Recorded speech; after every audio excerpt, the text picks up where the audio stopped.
ব্রিজের উপর দিয়ে যাচ্ছি। খুব ভালো লাগলো, ভীষণই ভালো লাগলো। একদম মাঝখানটায়। আর তুমি কখন উঠলে ঘুম থেকে বলো, কখন উঠলে? হ্যাঁ হ্যাঁ হ্যাঁ। আচ্ছা। এইবার আমি একটু সাজেশন দেবো, তুমি এখন তো বেরোচ্ছে, পরে সাজেশন আচ্ছা। হবে। সাজেশন মানে কি, মানে ধরো চালাতে দিলে পরের দিন দিয়ে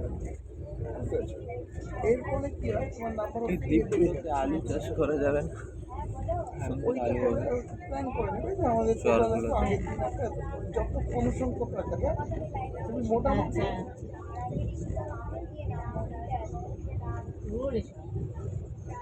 না না, তো আগের দিন তো সমাজিত করেছিল, শুভ্রতা করেছিল। এটা খোলা,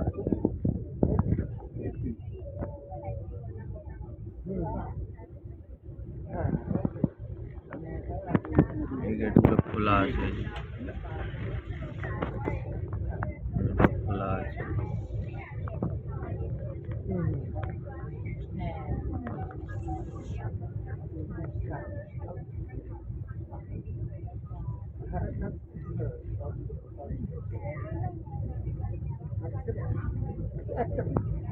এরকম একটা মিনিট করে থাকো না।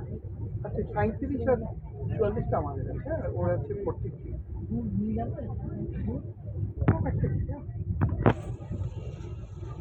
ঠিক আছে। 37, 43, এই 44।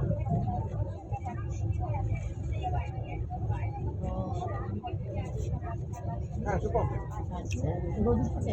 চলছে। হ্যাঁ, খুব গরম। তারপরে তোমার মানে চপচপে গালা সব নর্মালি কি হয়, মানে এমন যেহেতু গরম, গালা আমি সব রুমালটা সব নিয়ে জায়গাতে ঘুরেছি, সেল রুমালটা হয় তো, ঘরে কোথায় করলে ওটা খুলতেই সেই জন্য পারলাম গালার না। সাথে প্রফেশনাল এই চরগুলো তো অনেক বড়, এখানে আলু চাষ করা যাবে, খোলা লাগায় না?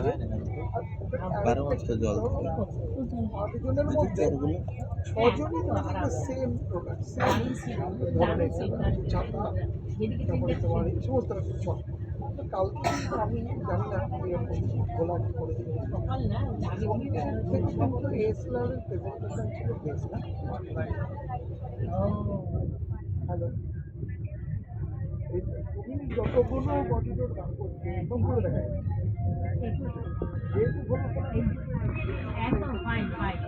আমি তাই কিন্তু এসলার হ্যাঁ, আমার ওই সাইডটাতে কারেন্ট হয়ে যায়, ওই সাইডে জলটা এই দেখলাম। দেখো এটা সব থেকে স্রোত বেশি থাকে। হ্যাঁ, এই জায়গাটা বেশি থাকে। এগুলাতে টারবাইন লাগায়, সব থেকে বেশি স্রোত এই নদীতে থাকে।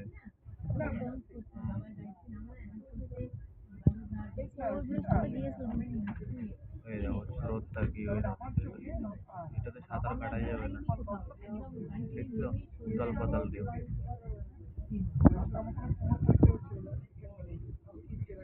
এই নদীতে ভয়ঙ্কর,